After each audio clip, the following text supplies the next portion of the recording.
இந்த கிராமத்துல இருக்கிற இந்த பாடசாலை மாணவர்களுக்கெல்லாம் கம்ப்யூட்டர் லேப் என்ற ஒரு விஷயம் வந்து இப்ப அரசாங்கத்தாலையும் கொடுக்கப்பட்டிருக்கு. இப்ப பொதுவாவே பாடசாலைகள்ல இருக்குது. ஆனாலும் இன்றைக்கும் சில பாடசாலைகளுக்கு போகும்போது அங்க வந்து லேப்பா மட்டும்தான் இருக்கு. அது வந்து லேப் வந்து மாணவர்கள் பயன்படுத்தக்கூடிய நிலைமையில வந்து இல்ல. அத வந்து எப்படி மாணவர்கள் ஓவர் கம் பண்ணி வரலாம்னு நினைக்கிறீங்க? அது தொடர்பா ஏதாச்சும் சொல்ல முடியுமா? உண்மையில நான் நான் ஒரு ட்ரெயினரும் கூட. அப்ப நான் எப்பவுமே ட்ரைனிங் சரி அல்லது டெக்னாலஜி சம்பந்தமான விடயங்களை பாடசாலைக்கு கொண்டு போகிறதுக்கான டாக்ஸ் அதுகள் எல்லாமே செய்கிறது. நான் திரும்ப திரும்ப சொல்கிறது வந்து அந்த ஒரு சிஸ்டம்ண்டா என்னன்னு சொல்லி, நீங்கள் கம்ப்யூட்டர் படிக்க வழி கிடைக்க வந்து கம்ப்யூட்டரை மூண்டா பிரிப்போம்னு சொல்லி தான் படிப்பிப்பினம் வந்து ஹார்ட்வேர், சாஃப்ட்வேர், லைவ்வேர். அந்த சிஸ்டம்ன்றது நீங்கள் அதில் இருக்கிற அந்த மனிதர்களையும் சேர்த்தது தான் சிஸ்டம்.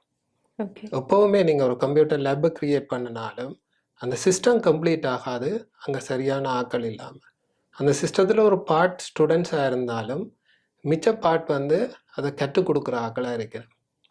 அப்போ ஒரு கம்ப்யூட்டர் லேபை கவர்மெண்ட் கொடுத்தாலும் நீங்கள் சொன்னது மாதிரி இடத்துல அது சரியாக பயன்படுத்தப்படையிலேன்னா அதை அவைகளுக்கு கொடுக்கக்கூடிய ஆக்கள் அங்கே சரியாக ஃபங்க்ஷன் பண்ணுறதன் மூலமாக அதை கொண்டு போய் சேர்க்கலாம். ஆனால் ப்ராக்டிக்கலாக சில இடர்பாடுகள் இருக்குது. சில இடங்களில் தகுதியான ஆசிரியர்கள் இல்லாமல் இருக்கலாம்.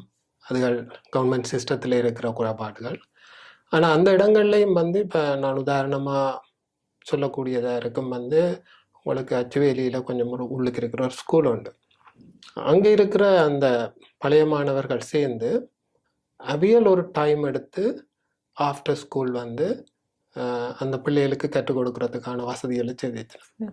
அப்போ எப்போவுமே அந்த இடங்கள்ல இருக்கிறவர்களோட முயற்சி தான் அந்த சிஸ்டத்தை கம்ப்ளீட் பண்ணும். அப்போ சிஸ்டம் அண்ட் வரையக்குள்ள நாங்கள் கட்டாயம் அந்த விஷயங்கள்லையும் ஃபோக்கஸ் பண்ண வேண்டி இருக்கும். வந்து